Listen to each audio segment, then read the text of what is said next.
जो मर्जी पड़े वो कर सकती है और अदालत उसकी तरफ देख भी नहीं सकती है।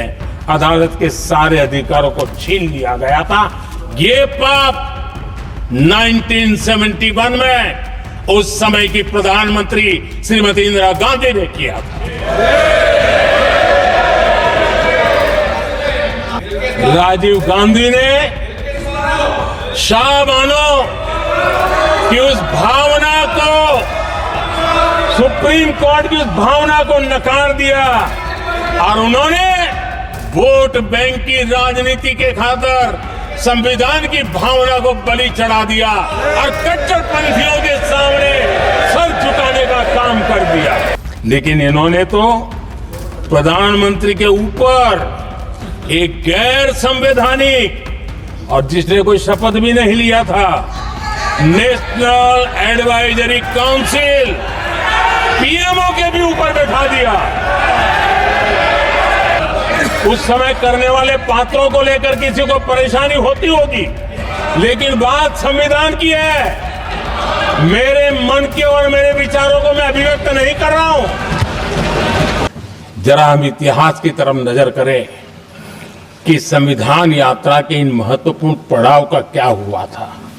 जब देश संविधान के 25 वर्ष पूरे कर रहा था, उसी समय हमारे देश में संविधान को नोच लिया गया, इमरजेंसी आपातकाल लाया गया।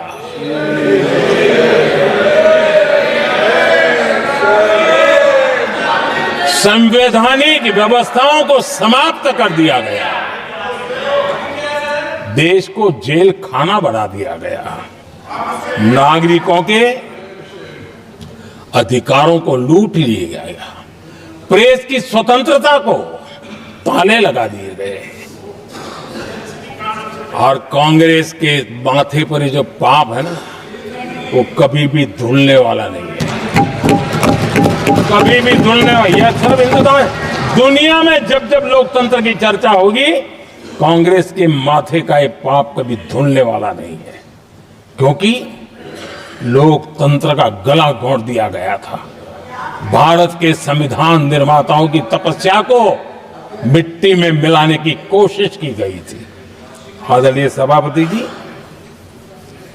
जब 50 साल हुए तब क्या भुला दिया गया था? जी नहीं, अटल बिहारी वाजपेयी जी की सरकार थी और 26 नवंबर को 2000 देश भर में संविधान का 50वां वर्ष मनाया गया था।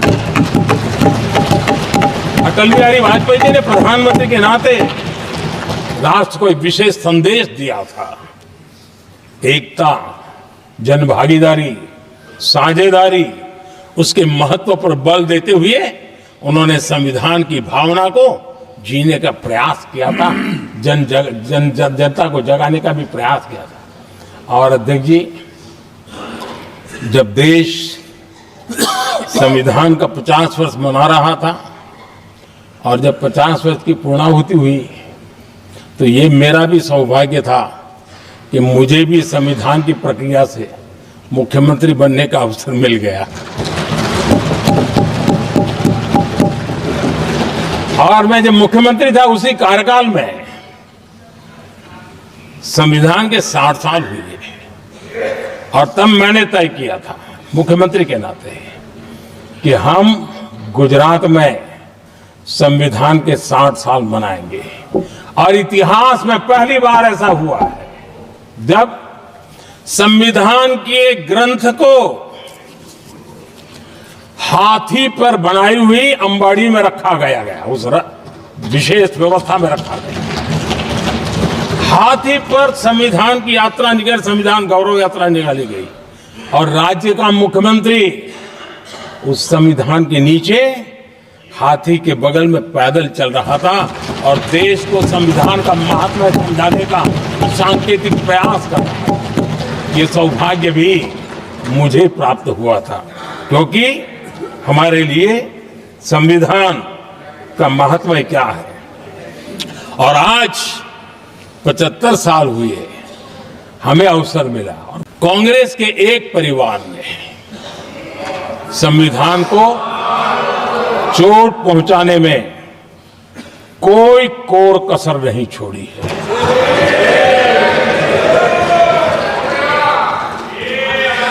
और मैं इसलिए एक परिवार का उल्लेख करता हूं कि 75 साल की हमारी यात्रा में 55 साल एक ही परिवार ने राज किया है। इसलिए देश को क्या क्या हुआ है ये जानने का अधिकार है। और इस परिवार के कुविचार, कुरीति, कुनीति, इसकी परंपरा निरंतर चल रही है। हर स्तर पर इस परिवार ने संविधान को चुनौती दी। आदरणीय सभापति जी, 1947 टू 1952 इस देश में इलेक्टेड गवर्नमेंट नहीं थी। एक अस्थाई व्यवस्था थी, एक सिलेक्टेड सरकार थी और चुनाव नहीं हुए थे।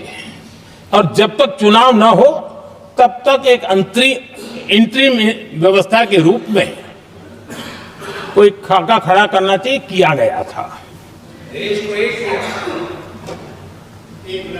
1952 के पहले राज्यसभा का भी गठन नहीं हुआ था,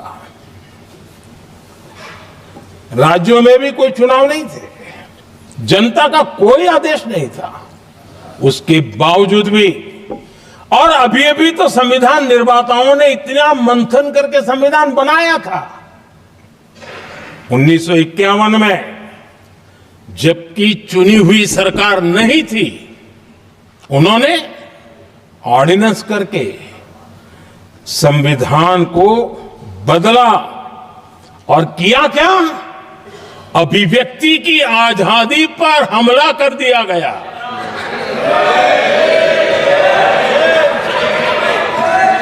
और ये संविधान निर्माताओं का भी अपमान था।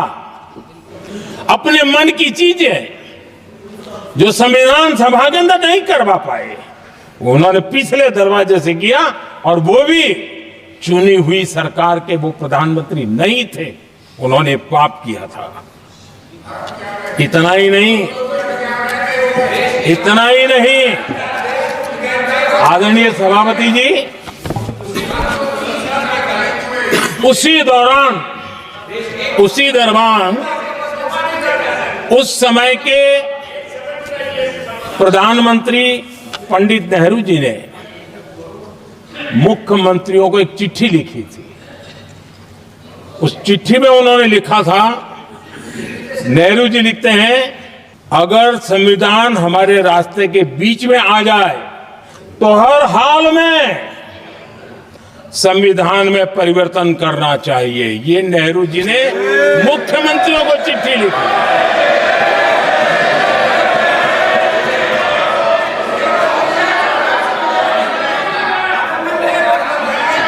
और आदरणीय सभापति जी, ये भी देखिए, 1951 में ये पाप किया गया, लेकिन देश चुप नहीं था। उस समय राष्ट्रपति डॉक्टर राजेंद्र प्रसाद जी ने चेताया, ये गलत हो रहा है। उस समय स्पीकर पद पर बैठे हुए हमारे स्पीकर महोदय ने भी पंडित जी को कहा, गलत कर रहे हो। इतना ही नहीं, आचार्य कृपलानी जी, जयप्रकाश नारायण जैसे महान कांग्रेसी लोगों ने भी पंडित नेहरू ने कहा कि ये रोको, लेकिन पंडित जी का अपना संविधान चलता था और इसलिए उन्होंने इतने वरिष्ठ महानुभावों की सलाह मानी नहीं और उसे भी उन्होंने दरकिनार कर दिया। और आदरणीय सभापति जी, ये संविधान संशोधन करने का ऐसा खून कांग्रेस के मुंह लग गया कि समय समय पर वो संविधान का शिकार करती रही। ये खून मुंह पे लग गया। इतना ही नहीं, संविधान के स्पिरिट को लहू लहान करती रही। आदरणीय सभापति जी, करीब 6 दशक में 75 बार संविधान बदला गया। आदरणीय सभापति जी, जो बीज देश के पहले प्रधानमंत्री जी ने बोया था, उस बीज को खाद पानी देने का काम एक और प्रधानमंत्री ने किया। उनका नाम था श्रीमती इंदिरा गांधी।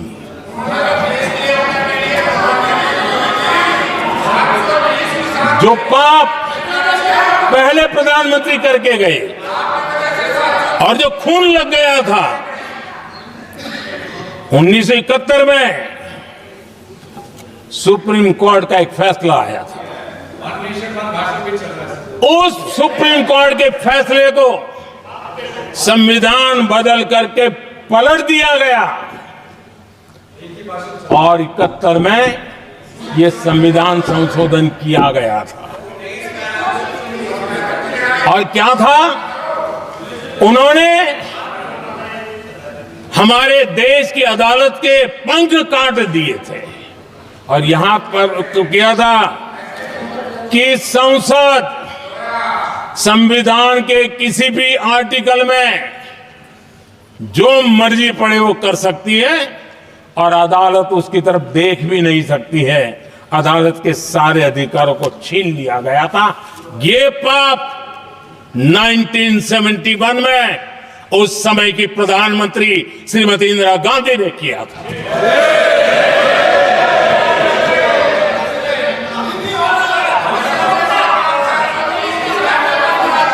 और इस परिवर्तन ने इंदिरा जी की सरकार को मौलिक अधिकारों को छीनने का और न्यायपालिका पर नियंत्रण करने का अधिकार दिया, सक्षम बना दिया था। आदरणीय सभापति जी, खून मुंह पे लग गया था, कोई रोकने वाला था नहीं। और इसलिए जब इंदिरा जी के चुनाव को गैर रीति के कारण, असंवैधानिक तरीके से चुनाव लड़ने के कारण अदालत ने उनके चुनाव को खारिज कर दिया और उनको एमपी पद छोड़ने की नौबत आई, तो उन्होंने गुस्से में आकर के देश पर इमरजेंसी थोप दी, आपातकाल लगा दिया अपनी कुर्सी बचाने के लिए। और उसके बाद इतना ही नहीं, उन्होंने इमरजेंसी तो लगाई, संविधान का दुरुपयोग तो किया ही किया, भारत के लोकतंत्र का गला तो घोंट ही दिया। लेकिन 1975 में 39वां संशोधन किया और उसमें उन्होंने क्या किया, राष्ट्रपति, उपराष्ट्रपति, प्रधानमंत्री, अध्यक्ष, इनके चुनाव के खिलाफ कोई कोर्ट में जा ही नहीं सकता है, ऐसा उन्होंने, और वो भी रिट्रोस्पेक्टिव किया, आगे के लिए नहीं, पीछे का भी, अपने पापों का भी उन्होंने। और आदरणीय सभापति जी, मैं संविधान की बात कर रहा हूं, मैं संविधान के आगे पीछे कुछ नहीं बोल रहा हूं।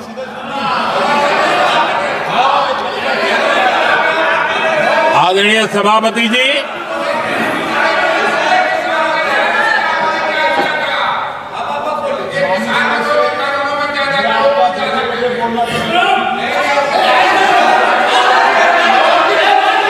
सभापति जी, इमरजेंसी में लोगों के अधिकार छीन लिए गए,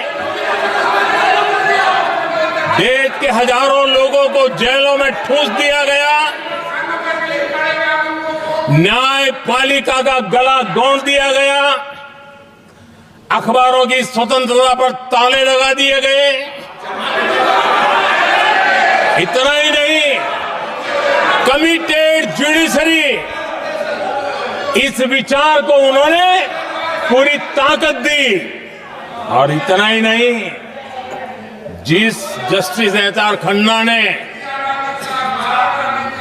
उनके चुनाव में उनको खिलाफ जो जजमेंट दिया था, वो इतना गुस्सा भरा था कि जब जस्टिस एच.आर. खन्ना, जो सीनियरिटी के आधार पर सुप्रीम कोर्ट के चीफ जस्टिस बनने थे,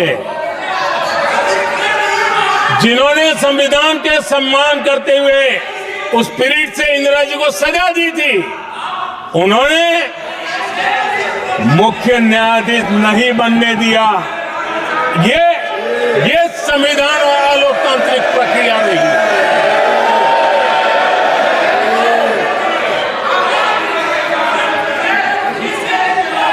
आदरणीय सभापति जी,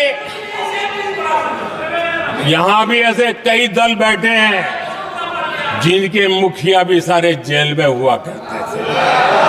ये इनकी मजबूरी है कि वहां जाके बैठे हैं, उनको भी जेलों में ठूस दिया गया था। जो परंपरा नेहरू जी ने शुरू की थी, जिसको दूसरे प्रधानमंत्री जी इंदिरा जी ने आगे बढ़ाया, क्योंकि खून मुंह पे लग गया था, और इसलिए राजीव गांधी जी प्रधानमंत्री बने।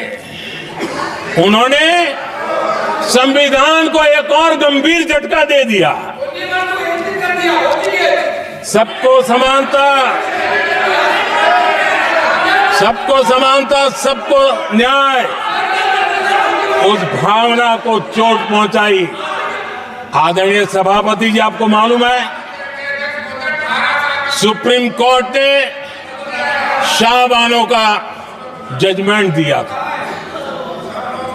एक भारत की महिला को न्याय देने का काम संविधान की मर्यादा और स्पिरिट के आधार पर देश की सुप्रीम कोर्ट ने दिया था। एक वृद्ध महिला को उसका हक मिला था सुप्रीम कोर्ट से, लेकिन उस समय के प्रधानमंत्री राजीव गांधी ने शाहबानो की उस भावना को, सुप्रीम कोर्ट की उस भावना को नकार दिया, और उन्होंने वोट बैंक की राजनीति के खातिर संविधान की भावना को बलि चढ़ा दिया और कट्टरपंथियों के सामने सर झुकाने का काम कर दिया। उन्होंने न्याय के लिए तड़प रही एक वृद्ध महिला को साथ देने के बजाय उन्होंने कट्टरपंथियों का साथ दिया।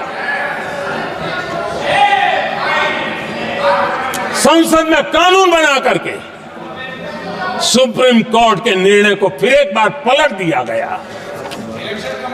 आदरणीय सभापति जी, बात वहां से नहीं अटकी है। नेहरू जी ने शुरू किया, इंदिरा जी ने आगे बढ़ाया, और राजीव जी ने भी उसको ताकत दी, खाद पानी देने का काम किया। क्यों? संविधान के साथ खिलवाड़ करने का लहू उनके मुंह लग गया।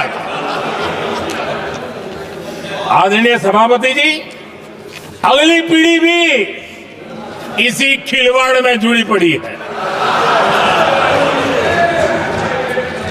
एक किताब को मैं कोट कर रहा हूं, उस किताब में जो लिखा गया है, और उसमें प्रधानमंत्री उस समय के मेरे पहले जो प्रधानमंत्री थे उनको कोट किया है। उन्होंने कहा है, मुझे यह स्वीकार करना होगा कि पार्टी अध्यक्ष सत्ता का केंद्र है। ये मनमोहन सिंह जी ने कहा है, जो किताब में लिखा गया है। मुझे यह स्वीकार करना होगा कि पार्टी अध्यक्ष सत्ता का केंद्र है। सरकार पार्टी के प्रति जवाबदेह है।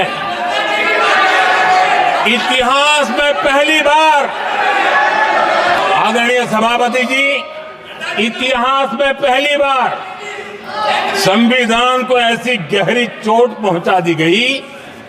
संविधान निर्माताओं ने चुनी हुई सरकार और चुने हुए प्रधानमंत्री की कल्पना तक ही हमारा संविधान था, लेकिन इन्होंने तो प्रधानमंत्री के ऊपर एक गैर संवैधानिक, और जिसने कोई शपथ भी नहीं लिया था, नेशनल एडवाइजरी काउंसिल पीएमओ के भी ऊपर बैठा दिया। पीएमओ के ऊपर अघोषित दर्जा दे दिया गया।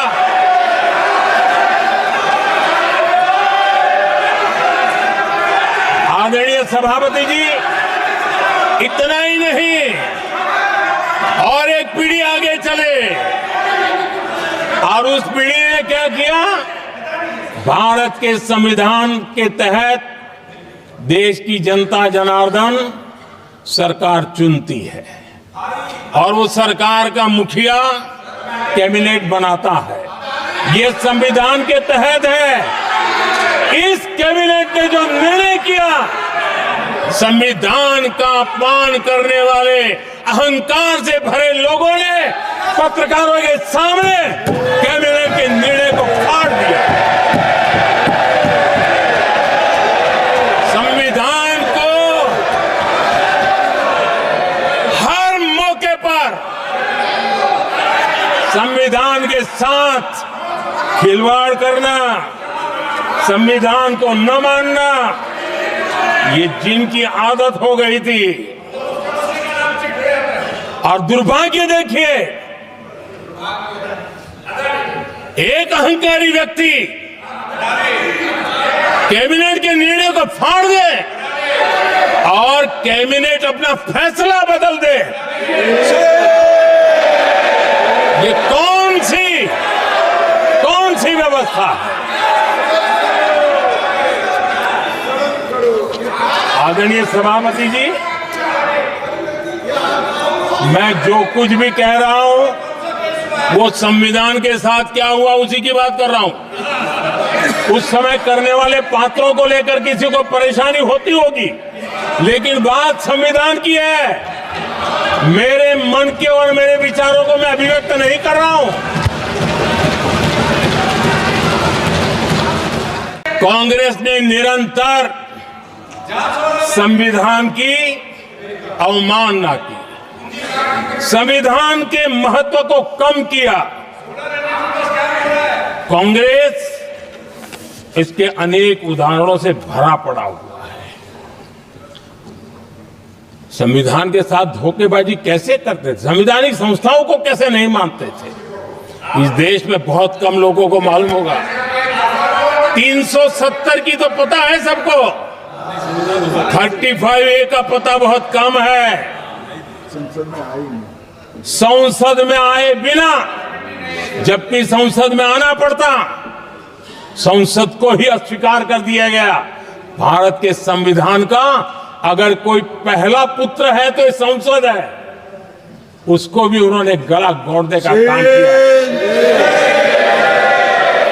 35A जो संसद में लाए बिना उन्होंने देश पर थोप दिया, और अगर 35A न होता तो जम्मू कश्मीर में जो हालत पैदा हुई वो हालत पैदा न हुई होती। राष्ट्रपति के आदेश पर यह काम किया गया और देश की संसद को अंधेरे में रखा गया। आदरणीय सभापति, ये संसद का अधिकार था, कोई अपनी मनमानी से नहीं कर सकता था, लेकिन और उनके पास बहुमत था, कर सकते थे, लेकिन वो नहीं किया क्योंकि पेट में पाप था, देश की जनता से छुपाना चाहते थे। आदरणीय सभापति जी, इतना ही नहीं, बाबा साहब आंबेडकर जिनके प्रति आज सम्मान का भाव सब कोई अनुभव कर रहा है। और हम लोगों के लिए तो बहुत विशेष है, क्योंकि हम लोगों के लिए तो जीवन में बहुत बड़ी जो कुछ भी रास्ते मिले ना, वहीं से मिले हैं। आदरणीय सभापति जी, बाबा साहब आम्बेडकर, इनके प्रति भी इनके मन में कितनी कटुता भरी थी, कितना द्वेष भरा था, मैं आज उसके डिटेल में जाना नहीं चाहता हूं। लेकिन जब अटल जी की सरकार थी, तब बाबा साहब आम्बेडकर, उनका जो महापरिनिर्वाण भूमि है, वहां पर अलीपुर रोड पर अटल जी की सरकार में बाबा साहब आम्बेडकर जी के स्मृति में एक स्मारक बनाना तय हुआ। अटल जी के समय ये नहीं हुआ। दुर्भाग्य देखिए, 10 वर्ष यूपीए की सरकार रही, उसने इस काम को नहीं किया, न होने दिया। बाबा साहब आम्बेडकर का जब हमारी सरकार आई, बाबा साहब आम्बेडकर के प्रति हमारा श्रद्धा होने के कारण हमने अलीपुर रोड पर बाबा साहब मेमोरियल बनाया और उसका काम किया। आदरणीय सभापति जी, दिल्ली में जब बाबा साहब आम्बेडकर के 1992 में, उस समय चंद्रशेखर जी कुछ समय थे, तब एक निर्णय किया गया था, आम्बेडकर इंटरनेशनल सेंटर यही जनपद के पास 40 साल तक वो कागज पे ही पड़ा रहा, नहीं किया गया। और तब जाकर के 2015 में हमारी सरकार आई और हमने आकर के इस काम को पूरा किया। बाबा साहब को भारत रत्न देने का काम भी जब कांग्रेस सत्ता से बाहर गई तब संभव हुआ। इतना ही नहीं, आदरणीय सभापति जी, बाबा साहब आम्बेडकर के 125 साल तो हमने पूरी दुनिया में बनाए थे, विश्व के 120 देशों में बनाने का काम किया था। लेकिन जब बाबा साहब आम्बेडकर की शताब्दी थी, तब अकेली बीजेपी की साकार थी मध्य प्रदेश में। सुंदरलाल जी पटवा हमारे मुख्यमंत्री जी थे। और महू में जहां बाबा साहब आम्बेडकर जी का जन्म हुआ था, उसको एक स्मारक के रूप में पुनर्निर्माण करने का काम सुंदरलाल पटवा जी जब मुख्यमंत्री थे तब मध्य प्रदेश में हुआ था। शताब्दी के समय भी उनके साथ यही किया गया था।